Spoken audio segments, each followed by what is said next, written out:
Chapter 18 of ICD-10-CM is for signs, symptoms, and abnormal findings. This presentation will cover the official ICD-10 guidelines specific to this chapter. There will also be clinical scenarios to practice coding what you just learned, followed by a small quiz at the end of the presentation. For each coding example, you will need to pause the webinar and use your ICD-10-CM coding manual to code the scenario. Once you resume the webinar, we will go over the correct codes, the rationale behind them, as well as how to locate them in the ICD-10 manual. Keep in mind that there may be more than one way to find a code. We are aware that there is a great deal of information contained in this presentation. Therefore, at any time during the webinar, please feel free to pause and replay as needed. It is important that you have already completed the Introduction to ICD-10-CM webinar, as you will use the conventions and general guidelines discussed in the introduction to complete the coding scenarios. As you can see on this slide, the codes for this chapter start with the letter R, and some common codes for this chapter include chest pain, nausea, and diarrhea. If you remember from ICD-9, these codes all started with the number 7. In ICD-9, this chapter followed the perinatal chapter. In ICD-10, it was moved to follow the congenital anomalies chapter. There are some definitions that I would like to point out so that you are choosing the most accurate ICD-10-CM code in this chapter. A symptom is something observed by the patient, such as abdominal pain or headache. A sign is something that can be observed by someone other than the patient, such as fever, which would be diagnosed after a thermometer reading. A syndrome is a set of symptoms that occur together. For example, irritable bowel syndrome consists of many symptoms that usually occur together, including abdominal pain, gas, bloating, and diarrhea. Code R29.6, repeated falls, should be used for patients who have recently fallen and the reason for the fall is being investigated. Code Z91.81, history of falling, should be used for patients who have fallen in the past and are considered to be at risk for more falls. You may end up coding both R29.6 and Z91.81 for the same encounter to show that a patient who has recently fallen is at risk for future falls. SIRS stands for Systemic Inflammatory Response Syndrome, which is category R65 of this chapter for symptoms and signs specifically associated with systemic inflammation and infection. Codes in this category are used for SIRS of non-infectious origin, with and without acute organ dysfunction, and severe sepsis with and without septic shock. The underlying condition, such as heat stroke or injury, should be coded before the SIRS code. For severe sepsis, the infection, such as Staphylococcus aureus, should be coded first. Let's do a SIRS example. This patient was admitted for treatment of SIRS due to heat stroke. How would you code this? Please pause the webinar to complete this example and then hit play to continue and learn the answer. The first code is T67.0XXA, heat stroke and sunstroke initial encounter. We learned on the previous slide that the underlying condition must be coded before the SIRS. Therefore, you would start at heat in the alphabetic index and then find stroke indented below, which points to T67.0 with a checkbox next to it indicating that more digits are required. When we confirm the code in the tabular index, we see that a 7th character is required for this code. The box at category T67 tells us that our choices are A, D, and S for the current episode of care. Since the patient is being actively treated for the condition, a 7th character of A is appropriate for initial encounter. Since our code is only 4 characters long, but a 7th character is required, 2 dummy X placeholders are needed in the 5th and 6th character positions so that the 7th character A can occupy the 7th character position. There is also an instructional note in category T67 stating, use additional code to identify any associated complications of heat stroke, such as systemic inflammatory response syndrome, subcategory R65.1. Therefore, the second code of R65.10, Systemic Inflammatory Response Syndrome, SIRS, of non-infectious origin without acute organ dysfunction can be found by either turning to this subcategory to obtain the appropriate code or by utilizing the alphabetic index. In the alphabetic index, you would start by going to syndrome, then Systemic Inflammatory Response, SIRS, of non-infectious origin without acute organ dysfunction, which points to R65.10, which you would then confirm in the tabular. There is another helpful note stating code first underlying condition such as heat stroke. So we know that the heat stroke has to go first, followed by the SIRS code. One of the new concepts of ICD-10 is that codes for coma scales have been added.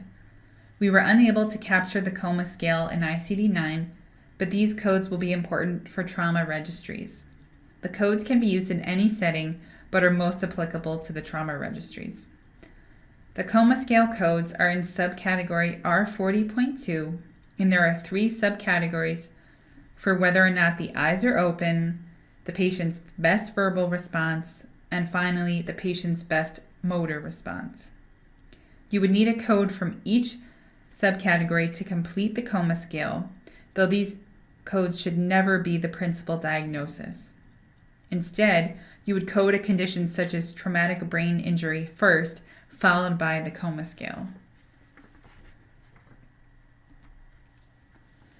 We also use 7th characters in the coma scale, but the 7th character has its own separate meaning for comas.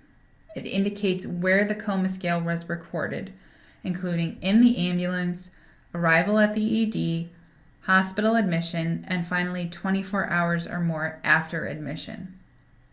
The 7th character should match for all 3 coma scale codes.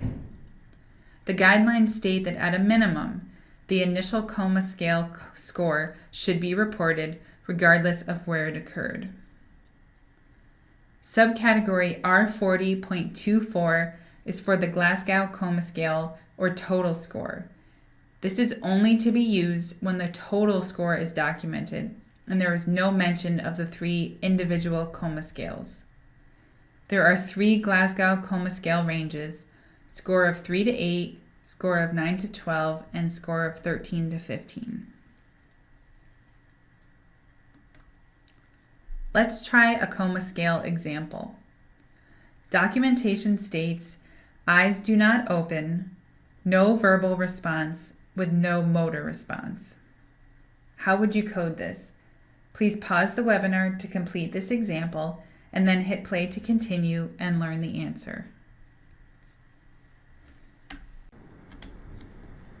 The first code is R40.2110, coma scale, eyes open never, unspecified time. To locate this code, start at coma in the alphabetic index, and indented below this is the word with, followed by the 3 elements needed to complete the coma scale: motor response, opening of eyes, and verbal response. In this case, it doesn't matter the order of the 3 codes, as long as a code from each of the 3 scales is reported. I started with opening of eyes, which is none for this patient. Therefore, the code next to the phrase opening of eyes never is R40.211 with a checkbox next to it indicating that more digits are required. When we confirm our code in the tabular, the 7th character option of 0 for unspecified time is appropriate, since our documentation does not include when the coma scale was assessed. Therefore, the next 2 codes would be R40.2210 coma scale best verbal response none, unspecified time, and R40.2310, coma scale, best motor response, none, unspecified time.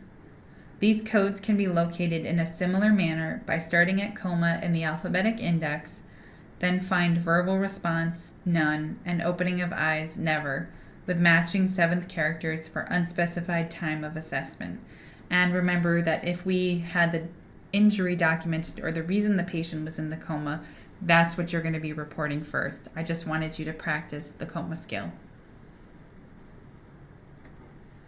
Let's try another example for this chapter. We have a diagnosis of microcalcification found on breast mammography. How would you code this? Please pause the webinar to complete this example, then hit play to continue and learn the answer. The answer is R92.0, mammographic microcalcification found on diagnostic imaging of breast. To locate this code, start at microcalcifications, breast in the alphabetic index, which points to R92.0, which you would then confirm in the tabular. For the last example, we have a patient complaining of left lower quadrant abdominal pain, along with nausea, and has vomited several times. Patient has an elevated blood pressure reading, but a diagnosis of hypertension is not made at this visit. How would you code this? Please pause the webinar to complete this example and then hit play to continue and learn the answer.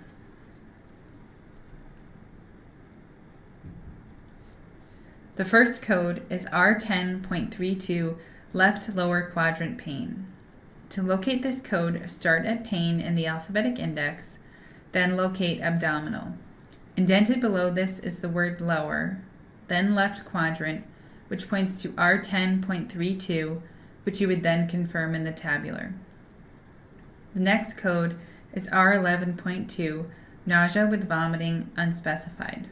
To locate this code, you would start at nausea in the alphabetic index and then the phrase with vomiting, which points to R11.2, which you would then confirm in the tabular.